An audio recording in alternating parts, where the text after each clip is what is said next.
Hey folks, so Schneider here. I'm going live while I'm getting fuel at 3.35 a gallon, which is the cheapest I've been able to find it, up from $1.98 about 6 months ago. Well, listen, here's something that hit me yesterday like a ton of bricks. Um, I'm not in favor of being told what to do. I do believe we are a government by the people and for the people, not a people by the government and for the government. And therein lies at least part of the solution, I feel. Oh, wow. Wow. Um,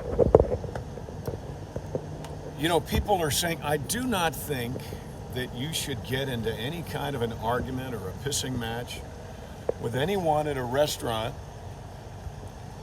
or any place of business who requires you to wear a mask or have a vaccine. If you are not in favor of getting the vaccine, just don't go to that restaurant. Don't frequent whatever place it is that requires that. But here's what hit me yesterday. Whoa. If you are someone who is against that sort of government control, I got to back up for deaf here.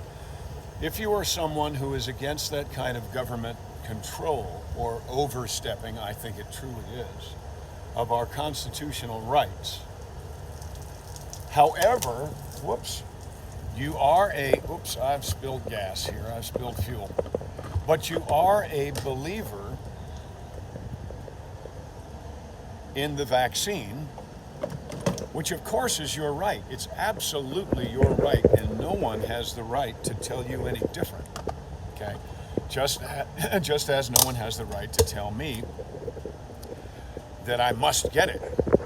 But here's the thing: if you have had the vaccine and you believe in the vaccine, and however, at the same time, you believe that the government, we're live here on YouTube, you believe that there's an overstepping. I have to back up and put that in. An overstepping of government's authority by mandating and requiring, or by an individual establishment overstepping their authority by mandating or requiring. You can still choose not to go there, right? So it doesn't mean that if you don't want to get the vaccine, that you have the right to make a mistake in a restaurant. You don't, because that's their restaurant. What you do have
us or for travelers. No, we have the power because we can choose whether or not to support those businesses who require vaccinations for employees. And I understand it. I understand that it's a government mandate. So in many regards, it is not the business's fault. But as a patron of the business, you can empower. You have the power because you are the ones that come in and spend the money.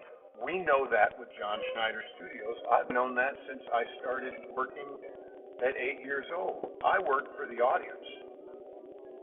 So you can empower the business, because believe me, they don't want to require these things. They know it's killing their business. But you can empower them by, sounds strange, but think it through. You can empower them by not going anymore. Give them the power to be able to say, look, if I continue this, I am going to go bankrupt. I'm going to lose my entire livelihood, my entire business. Only then will they figure out a way to say no. So it starts with you. I'm recommending, not mandating, I'm recommending that if these things bother you, even if you've had the vaccine, that you have the power to put a stop to them by no longer supporting companies, big or small, with whom you disagree with. We, the people, have that power. I'll end it right now because I'm in a parking lot and I should not be doing this. We have a government by the people, for the people, not a people by the government, for the government. This is a gross overstepping of their power as far as I'm concerned. They work for us. We don't work for them. They are our elected representatives. We are not their appointed court. Thank you. See you later on the road. Maybe I don't have to turn this thing off. Hey, baby. No, I think it's the top right. Try that. The X in the top right. And then it'll ask you maybe.